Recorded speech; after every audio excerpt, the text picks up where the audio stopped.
everyone, this is Ellen with Calvert Library. Welcome to another Can Do Digital video. Thanks for joining me today.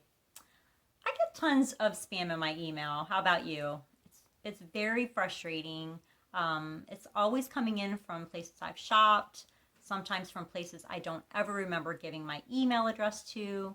Most of the time it's just a nuisance, just to keep it cleared out of my inbox, but sometimes it can be a little more troublesome. Sometimes it could be something called a phishing scam email. So we're going to learn a little bit about that today and what to be on the lookout for. And we're going to go over some real basic online safety tips.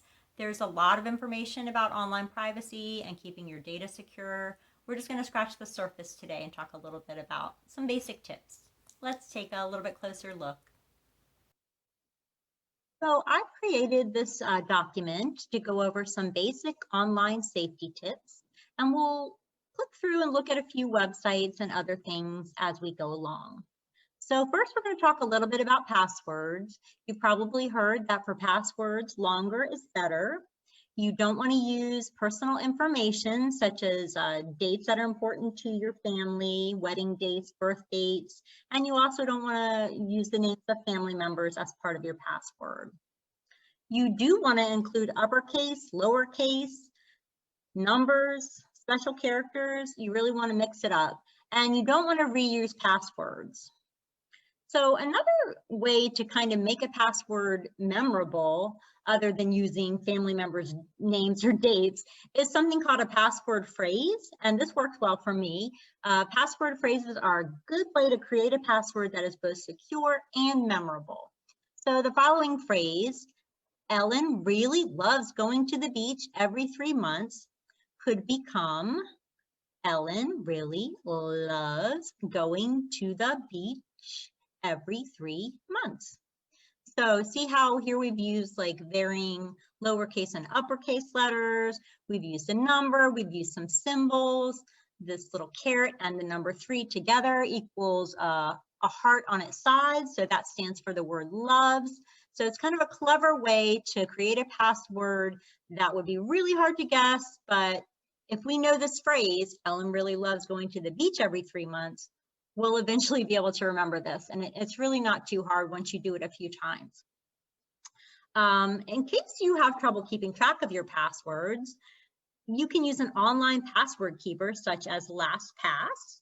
So we're going to click on this LastPass website. It's just one example of an online password keeper where you can basically set up an account for free and it'll keep track of all of your passwords. All you really have to do is keep track of the password to get into LastPass, and then you'll have all your other passwords really handy. So that's one way to keep track of passwords in a safe, secure way. Aside from that, if you have trouble coming up with strong passwords, there are something called password generators online. And here's an example of one. It's called strongpasswordgenerator.com. This is just one online password generator. And basically, you come over here, you kind of fill in your limiters here. Are you looking for uppercase, lowercase numbers? I'm going to even put a symbol in there to make it super secure. And then I'm going to tell it how long I want my password to be. I'm just going to say 10. And I'm going to click generate password. And then it gives me something up here. It's a really wacky looking password, but it does all of those things, and you can click to copy it and you can drop it right into your password keeper online.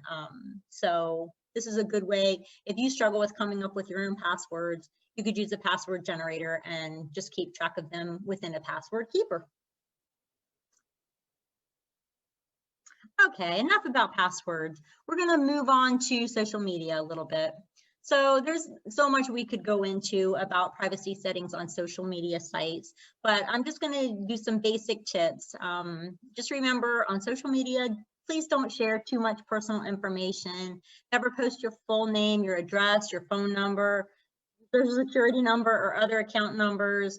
Definitely not anything about where you are. Sometimes that can be also not such a safe thing to let people kind of know where you are in the moment. And that way it lets people know you're not at home. But that, aside from all of that, there are privacy settings within the social media site. And you want to know what your privacy settings within each account allow. What are they saying? So the settings will come with their own default, and you have to go in basically and set them up the way you want them to be. And sometimes finding those privacy settings is the hardest thing about changing them and making sure that they're set up the way you want. So the National Cybersecurity Alliance has created a list of links to help you find the privacy settings on various platforms. So if you're struggling with that, you can go to this link here. Their website is staysafeonline.org. And they've created this lovely kind of list of links to take you out to show you what the privacy settings for various types of accounts look like. So for example, if you have an Instagram account, click on Instagram. And this is just giving you an idea of where to look within Instagram in order to change your privacy settings or to see what they're set for. So you're in Instagram, you want to go to Help Center, Privacy and Safety Center, and then controlling your visibility. So within your Instagram account, it should look something like this. It's just an easy way to figure out what it should look like if you're having trouble finding it.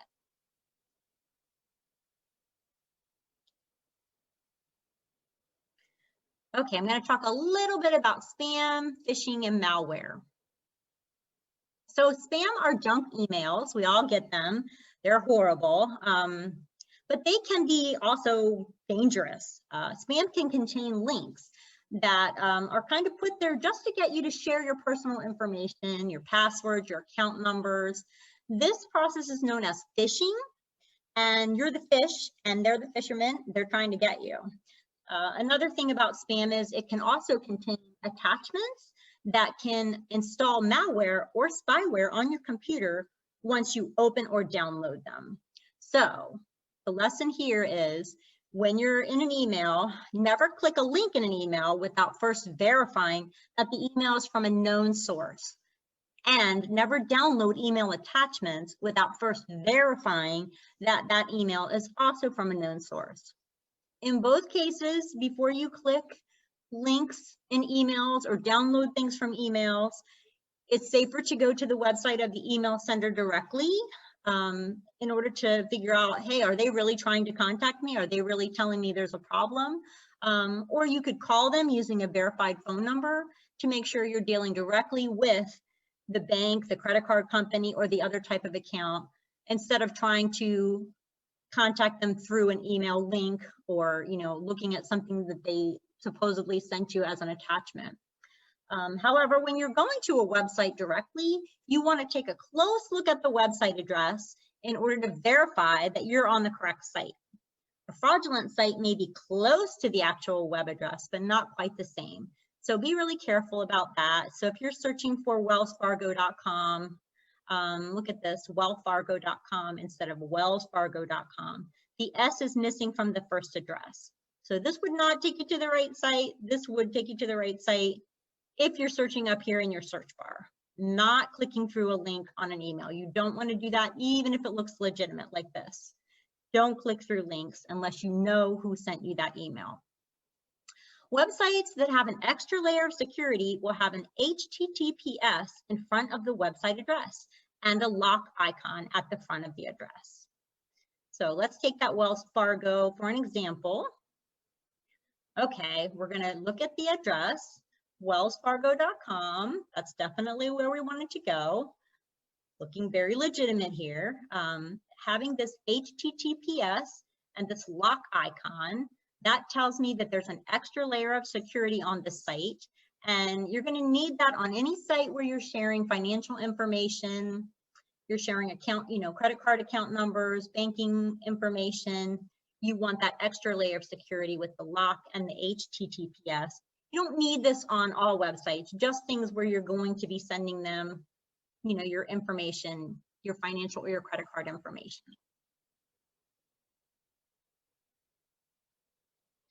Okay, so just to give you an example of a phishing email, I have this example of an email from Bank of America, and I pulled this example from a site called the Goodwill Community Foundation. They make wonderful tutorials for online information, and they have one about internet safety that I highly recommend, and that's where I pulled this fake email. So let's pretend like you're Jane Smith and you got this email from Bank of America. First, you want to take a look at an email and make sure that it's coming from, this is one way, by looking at the email address of the sender, this is one way to tell, is this a legitimate email from Bank of America or is this something fraudulent? It says customer service at bankofamerica.com. Okay, there's an extra letter in here. So that's kind of a tip off that this is not really from Bank of America. This is the email address that it came from. And they had this little extra N in there that maybe you wouldn't notice at first glance, but that tips you off that this is not really from the Bank of America. And the next thing about this is you'll notice this logo here. It looks so legitimate. This is a very easy thing to duplicate. It's very easy to copy a logo and just paste it right into an email. So keep in mind that because it looks official here and maybe this down here looks official, that does not mean this is really from Bank of America, as we know from this. But let's go ahead, let's pretend like we didn't notice this and we're just reading the email.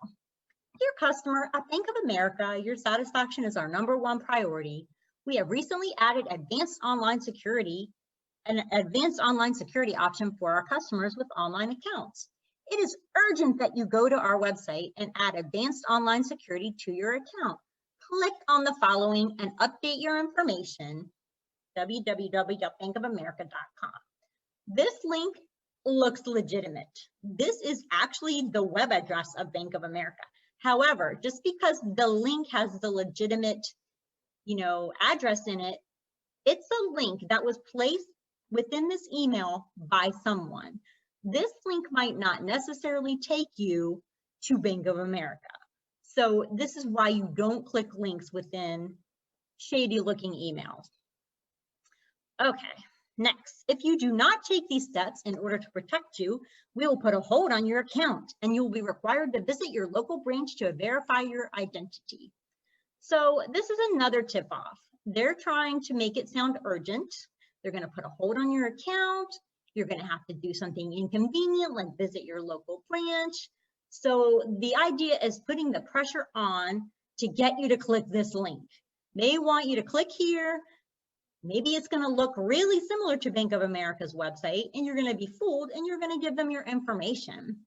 So basically keep an eye out for anything where it seems like they're pressuring you and they're asking you to take some kind of action, click some kind of link or download some kind of attachment in order to do something that is urgent. So that is definitely a tip off. So keep in mind, if you were to get something like this from what could be bankofamerica.com, what we suggest is going to Bank of America's actual website, which we can do up here. See, I'm clicking up here on the top and I'm clicking in the address bar, searching for Bank of America. I've got my Google results. This is definitely the Bank of America site, but I'm going to click on it and take a look at it just to make sure. Okay, it definitely looks legitimate here. But like I said before, the best thing, if you get some kind of email like this that's really concerning you about your account, you want to just kind of go to their site and you want to find a contact number where you can talk to someone.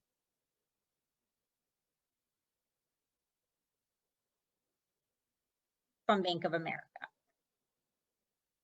which Bank of America doesn't look like they want you to talk to them too easily, but let's just say that we just need a general,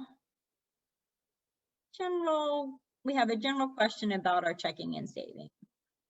Okay, so there is an 800 number here regarding your checking and savings account that you can call and just verify, say, hey, I got this email, looks a little suspicious. I wanted to make sure that there was really nothing going on with my account.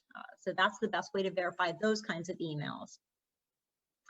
Okay, hopefully those tips will help you recognize, this kind of phishing scam.